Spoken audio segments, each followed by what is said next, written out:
Pelan-pelan, tarik pelan. Capek ah. A few moments later.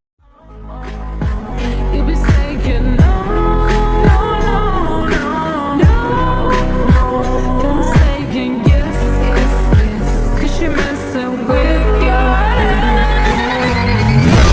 She's sweet but a psycho, a little bit psycho. At night she's screaming, my mama, my mind. Oh, she's hot but a psycho. So left but she's right though. At night she's screaming, my mama, my mind.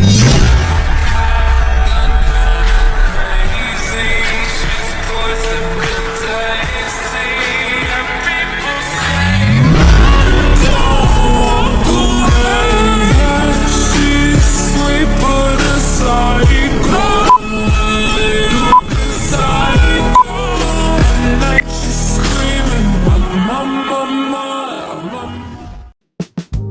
Assalamualaikum warahmatullahi wabarakatuh. Sebelumnya perkenalkan dulu, nama saya Deva Amira dengan NPM 231110300161. Saya berasal dari PSP Lighting 23. Nah, di sini saya akan mempresentasikan hasil PPT saya yang berjudul Analisis Penerapan Teknologi Penangkapan ikan bertanggung jawab pada alat tangkap bubu. Nah, pada pengertian ini, bubu merupakan salah satu alat tangkap pasif yang banyak digunakan oleh nelayan di Indonesia.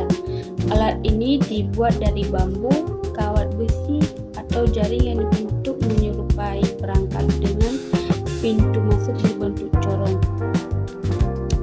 Nah, prinsip cara kerja bubu ini dimulai dengan memasukkan umpan seperti ikan rucah atau potongan ikan ke dalam perangkap.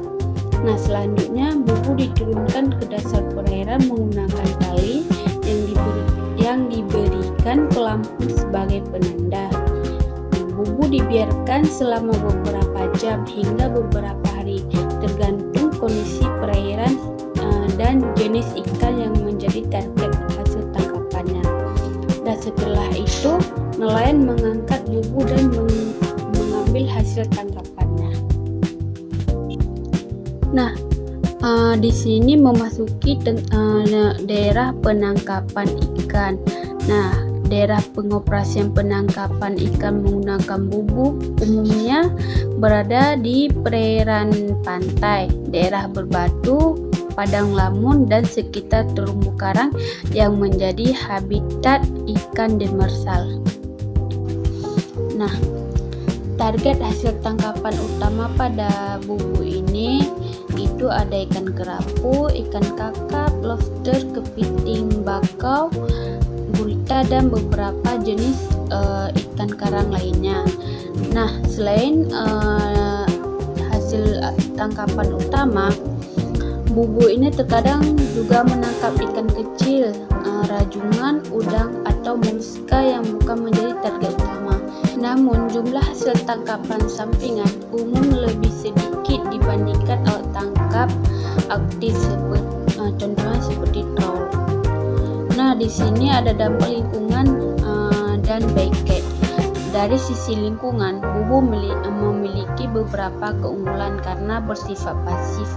Alat ini tidak diseret di dasar perairan sehingga tidak merusak terumbu karang maupun padang lamun. Nah, penggunaan bahan bakar juga relatif rendah sehingga lebih hemat energi dan menghasilkan emisi yang lebih kecil. Akan tetapi masih terdapat beberapa dampak yang perlu diperhatikan seperti kemungkinan tertangkapnya spesies bukan target atau bycatch. Berdasarkan prinsip CCRF yang diterbitkan oleh FAO, alat tangkap bubu dapat dikategorikan sebagai alat tangkap yang bertanggung jawab.